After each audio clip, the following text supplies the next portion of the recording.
This week on ANN, a co-founder of the Seventh-day Adventist Church is named one of the most significant Americans of all time. The President of Uganda commends Adventists in their nation for honesty and service. And in response to a local massacre in Kenya, Church President Ted Wilson offers condolences to the victims' families. These stories and more coming up.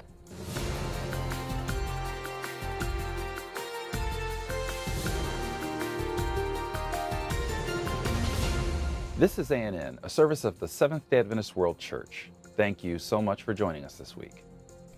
The co-founder of the Seventh-day Adventist Church was recently named one of the 100 most significant Americans of all time by the world's largest museum and research complex. The Smithsonian listed Ellen G. White among Americans who made an impact in the country's history, along with George Washington, Martin Luther King Jr., Helen Keller, and Bill Gates. The list was published in a special issue of Smithsonian Magazine, which is the institution's official publication. White was listed in the religious figures category. The President of Uganda last month commended members of the Seventh-day Adventist Church for their honesty and commitment to service. Yoweri Museveni addressed leaders and members at the church's center in the capital city of Kampala. In his speech, Museveni urged members to continue their service to the nation. He charged attendees to let your light shine for others to see, so they can give praise to your Father in heaven. The President was invited by officials from the denomination's Uganda Union Mission to help launch a fundraising drive for a multi-purpose complex. The center will be a 9-story building with conference rooms, guest houses, office spaces, a bookstore, boardrooms, church halls, and other facilities. Last week we reported that Adventist members were among the 28 bus passengers in Mandera, Kenya, who were killed by a group of militants. Representatives of the Seventh-day Adventist Church's East Central Africa region confirmed that at least 8 Adventists were killed in the massacre.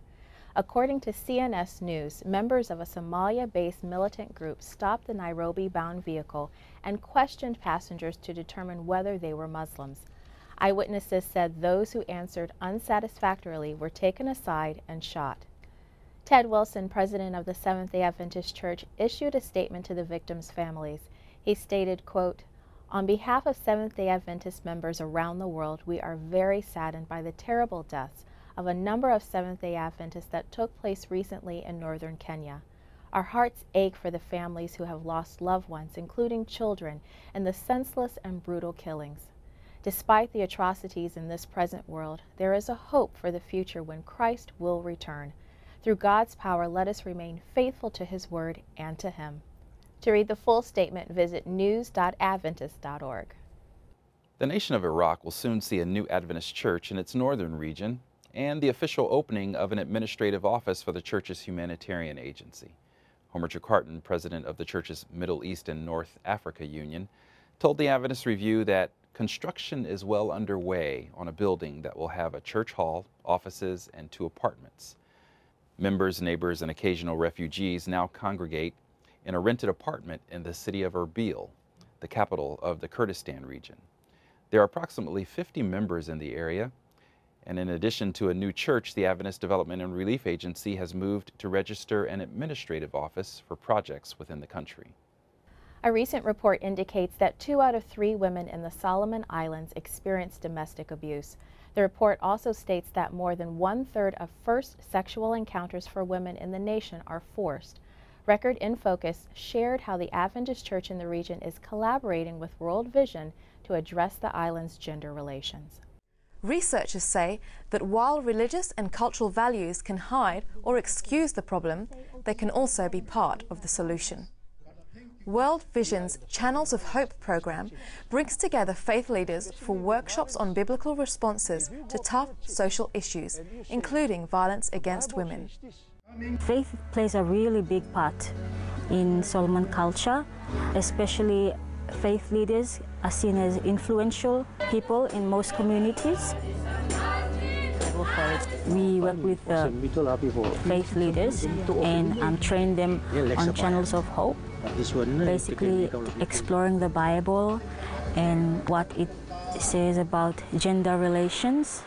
It is one of the best trainings I have had. I think not one of the best, I think the best. It had a biblical approach. As a pastor, I fit in well with that one. The Seventh-day Adventist Church has long-standing initiatives against abuse. If you would like to join the church's End It Now campaign, visit adventist.org/enditnow. The End It Now campaign is doing such amazing work around the world. I'm really happy the Adventist Church is involved in that. I am too. The United Nations has designated Wednesday, December 10 as International Human Rights Day.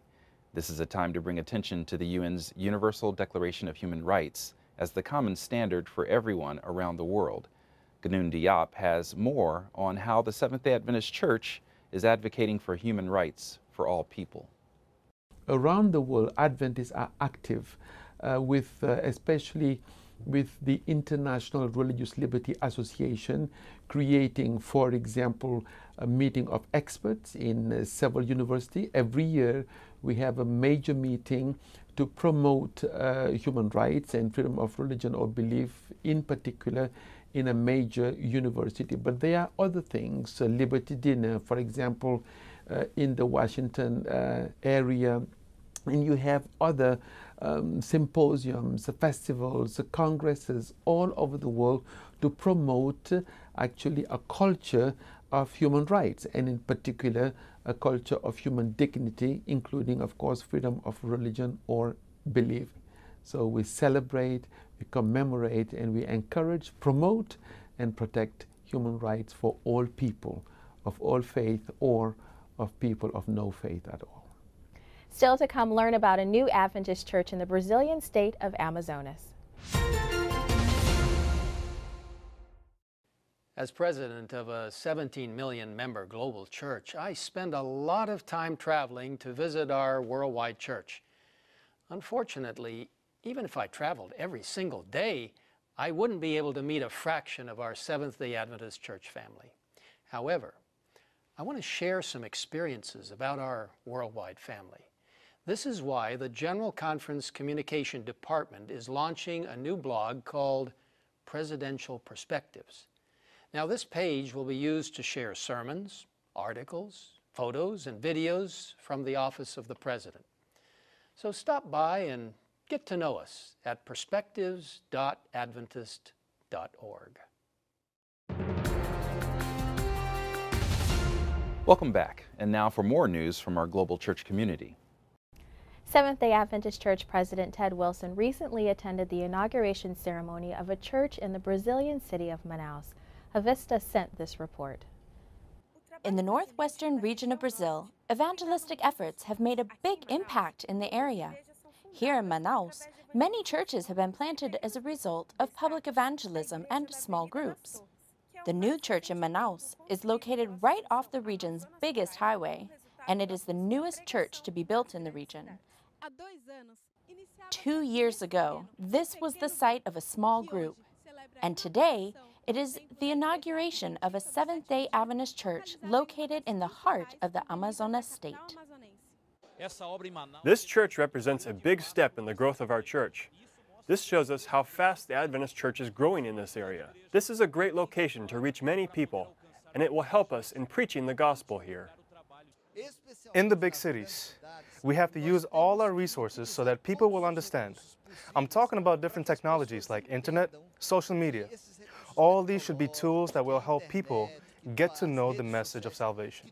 Well, it's an amazing development of how God blessed His work here in the Amazon area with people who had a vision. And now we see the great result, a beautiful church here in Manaus, and so many thousands of church members throughout the Amazonas area. We praise God. 2 Adventist churches in northern Italy were damaged last month after a river flooded. In the city of Milan, heavy rains caused the Lambro River to overflow. The local Filipino and Romanian Adventist churches suffered extensive damage. According to Vincenzo Annunziata, communication director for the Seventh-day Adventist Churches Italian Union, the Romanian church sustained the most damage.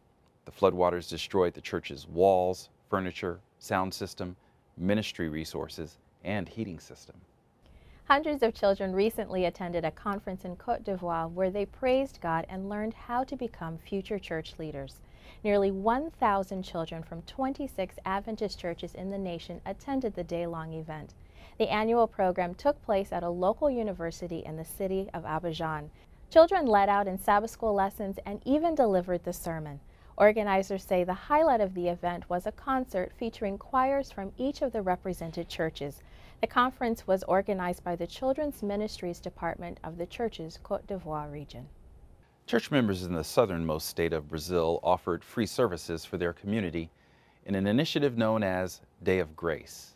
A local Adventist church in the Vista Alegre neighborhood provided blood pressure and glucose tests, haircuts, children's activities, legal aid, and family counseling.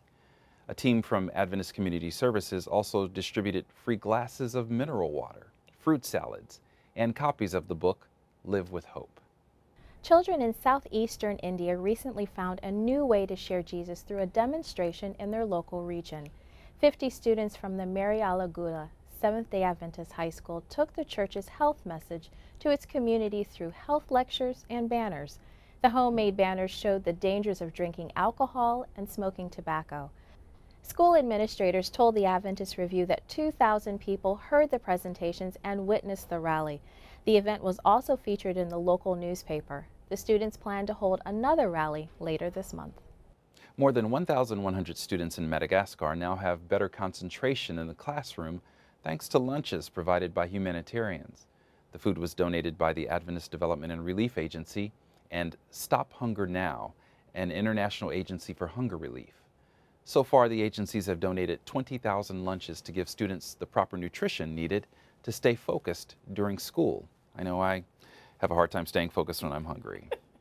School or work or otherwise. Absolutely. But the stories that we just shared, it's wonderful to see children active in their communities and sharing practical ways of Christianity and how God loves them. Literally being the hands and feet of Jesus. It's wonderful. Yes.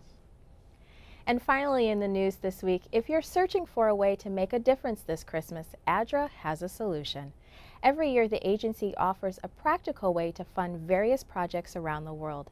In the 2015 ADRA's Really Useful Gift Catalog, you can see how a charitable contribution can rescue a child bride, supply safe drinking water to a student, provide skills training to a widow, and much more. To learn more, visit giftcatalog.adra.org. Well, to choose a gift from the gift catalog, just really follow your heart. There's so many different choices that people can make. Right now, I guess one of the reasons ADRA loves the gift catalog is because it gives us the opportunity to see what you care about. And so it puts the giver in charge of what they're giving. In this year, we have a lot of different options for people to give that cost less. So if it's really difficult for people to choose, then I would say choose more than just one. Kids can give to buy some chickens, dad can maybe clothe a refugee, mom can help feed a baby, or you can get together with your church or your classroom and give to a bigger gift like a well. Either way, if you really can't choose one, you are able to give to the ADRA Love Fund, and that and any of the gifts you choose will really go to helping a family in need. So you really can't go wrong. Still ahead, your weekly social media report. But up next, find out what's in the latest edition of Adventist World Magazine. God poured out His Spirit in Pentecost power after His church spent 10 days together, pleading for His promised blessing. He is ready to do it again today. Experience the renewal of the Holy Spirit by following the disciples' example. Participate in 10 days of prayer, January 7 to 17, 2015. The smell in that room, my husband said, was so strong that he felt like he himself was going to suffocate if he stayed there any longer. And so he rushed over to the crib and felt Simon to see if he was still breathing. And he grabbed Simon and brought him out of the room. In the morning, we took him to the doctor, and the doctor said, yes, that was definitely a close call, but Simon is great. There's no problem with him whatsoever. And so no longer did I ever feel that those nightly prayers we had for Simon's protection were a routine. Yes, we did them on a routine basis, but they made a difference. My name is Marla, and my prayer was answered.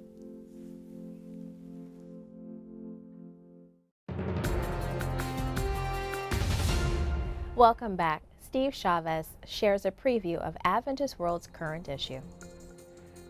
Before the fall of communism in 1989, officials of the former Soviet Union met with Seventh-day Adventists in Hagerstown, Maryland.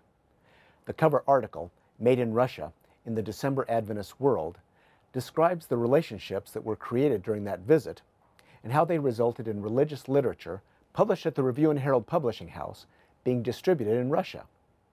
In this fascinating story, Andrew McChesney, news editor for Adventist World, also tells the story of the Review and Herald in its 165 years of service to the publishing ministry of the Seventh-day Adventist Church.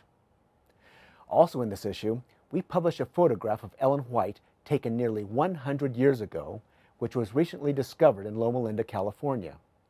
It pictures Ellen White as you've never seen her before.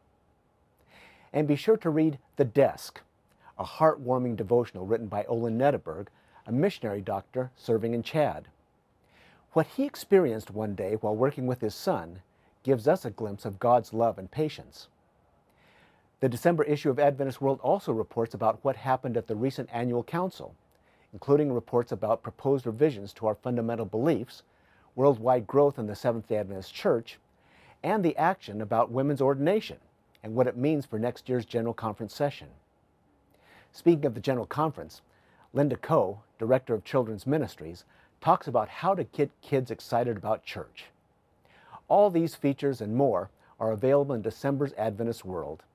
To receive daily updates about what's happening in the Adventist Church, visit AdventistReview.org.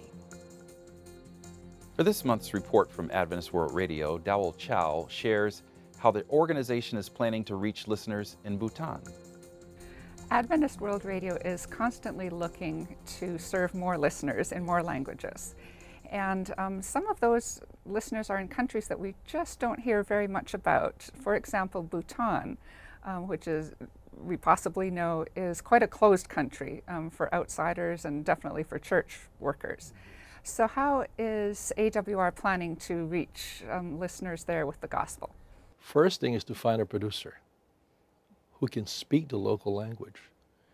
It has been a long search. We finally found a few young people, converts, who know the local languages, and we're about to start production very soon. Preparing programs. We can't do it inside the country, obviously. We'll be doing those programs in India, a neighboring country. And once those programs are ready to be aired, we will air them back to Bhutan in their local vernaculars so the people can learn about Jesus in that country. Bhutan is a very close country. It's a landlocked small country between India and China. It's a staunch Buddhist community. Christians are not allowed to profess their religion in Bhutan. We do have a small number of members, church believers in the country, but they're sparse all over the country. There's no structure that we have in the country. So taking the message to these people in their own language is a real need.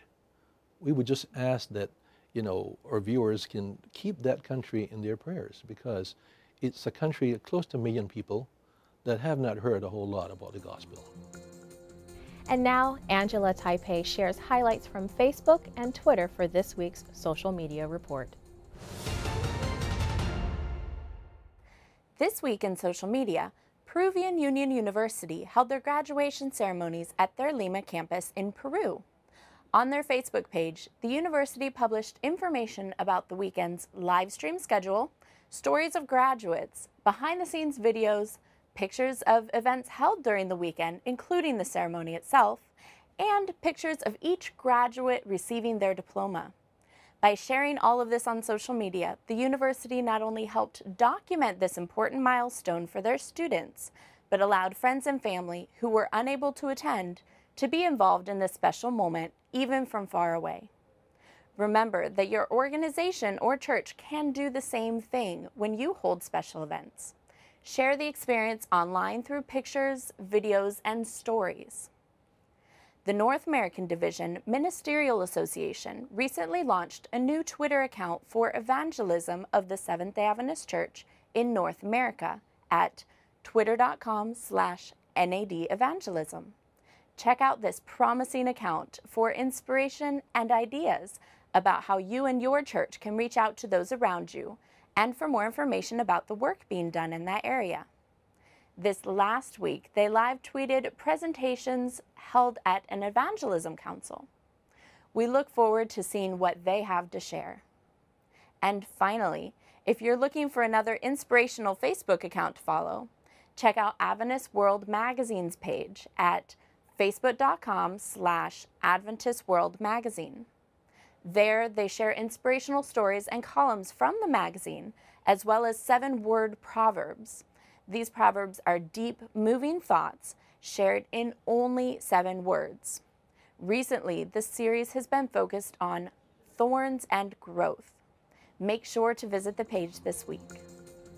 You've probably heard the phrase, "Don't judge a book by its cover."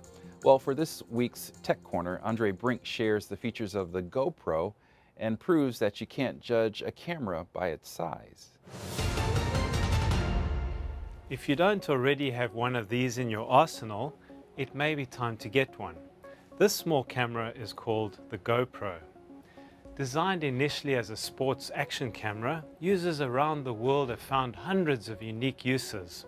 The video and still camera comes with a huge assortment of mounts, allowing you to fix the camera to bicycles, surfboards, cars, skateboards, and even your dog. On land and below the water, the camera is equally at home. On a recent trip to several African countries where we worked on a new creation documentary entitled Africa: The Origin, we made use of the Gopro on numerous occasions. We attached it via a suction mount onto the front of our 4x4 and were able to get the perspective that one would see whilst driving through some of the amazing national parks in Africa. Because of its inexpensive price tag, we could take risks such as driving over the camera. I was amazed with its low light capabilities. These shots were filmed way after sunset. On a Mokoro or dugout canoe trip through the Okavango Delta, we could document the trip in interesting ways, seeing angles and perspectives that would have been impossible with a standard video camera. The camera can be triggered with a remote as well as with your cell phone. These cameras are so small and lightweight that you can attach them to a quadcopter or a drone such as this one. We were able to get these unique shots at sunrise of the famous Baobab Avenue in Madagascar. Aerial footage has suddenly become very easy to capture and inexpensive at that. There's one thing I don't like about the Gopro. It's that initial shot that every video starts with, the puzzling look. Is this working? Is it on? I guess that's something I'll need to work on improving. For this month's report from Mission to the Cities, General Vice President for the Seventh-day Adventist Church, Michael Ryan, shares the progress of the church's initiative around the world. The excitement about Mission to the Cities continues to build. Why? Well, there are certain things that we are beginning to observe. Number one, people are responding to the urgent call to become involved in Mission to the Cities. They recognize that our cities are getting larger and larger every day, and that soon we will be talking about cities of 50 million people. What are the signs that change is taking place? Number one, I think we see an unprecedented number of people becoming involved in the Mission to the Cities initiative. Why? Well, I think it's because we are using Ellen White's counsel that we use Christ's method alone. Christ's method appealed to people's needs. And when we have Seventh-day Adventists who can provide for the needs of the community and people stand in line to receive that, they're eager to be part of that. I think another thing is we're starting to see a wide spectrum across the city of the population, people coming in to benefit from many of the services in these centers of influence. This is people that we have never had any contact with before. Why? We're using Christ's method alone. There are many stories that I can tell you about changed lives. Little children who have no parents, single mothers, families who are desperate, that they come in there and they find hope. I could tell you many stories like that, but that's not the message that I want to leave in the 90 seconds that I have. I want to ask you to become involved in Mission to the Cities in your city. Find a way to touch someone's life. Find a way to make a difference and to implement Christ's method alone. Now let's turn to David Trim for a look at Adventist history. This week, learn about the origins of 4 Seventh-day Adventist institutions of higher learning. This week in Adventist history is all about Adventist colleges. November 30, 1904 was the first day of the first term of Washington Foreign Mission Seminary. Classes started with 50 students and 7 faculty in Tacoma Park, near the new General Conference headquarters. Although created to train future foreign missionaries, in 1914 it became a liberal arts college and the name was changed to Washington Missionary College. In 1933, the Columbia Union Conference founded Columbia Junior College, but in 1961 the two institutions merged as Columbia Union College, which in 2009 became Washington Adventist University. Last year it had just over 1,200 students. The original vision of training missionaries is today carried on by the Institute of World Mission, which each year holds 3 3-week-long seminars for church workers about to go on international service. Also on November 30, but 46 years later, in 1949, Seminar Schloss Bogenhofen opened in Bogenhofen, Austria, with 22 students. Bogenhofen trains pastors for Austria and German-speaking Switzerland, and last year had 59 students. On December 1, 1967, the National Home Study Council, the only government-recognized accrediting body for correspondence schools in the United States, accredited Home Study International, the Adventist distance learning institution which later became Griggs University. And on December 4, 1958, Columbia Adventist College, which had been founded in 1936, received its first official government accreditation. Today, Columbia Adventist University has over 1,500 students. That was this week in Adventist history. Thanks for watching ANN. Join us next week for more news from the headquarters of the Seventh-day Adventist Church. In the meantime, join our global conversation on Facebook, Twitter, and Instagram. You can connect with other Adventists worldwide through more stories, photos, and videos. Visit Facebook/Adventist News, Twitter/Adventist News, and Instagram @Adventist Church. Our good news for this week comes from Ephesians chapter 2, verses 4 and 5. The passage says, "But God, who is so rich in mercy, and He loved us so much that even though we were dead because of our sins, He gave us life when He raised Christ from the dead. It is only by God's grace that you have been saved." That's our program for this week. Remember, you can always visit news.adventist.org for daily news and videos. Until next time, God bless.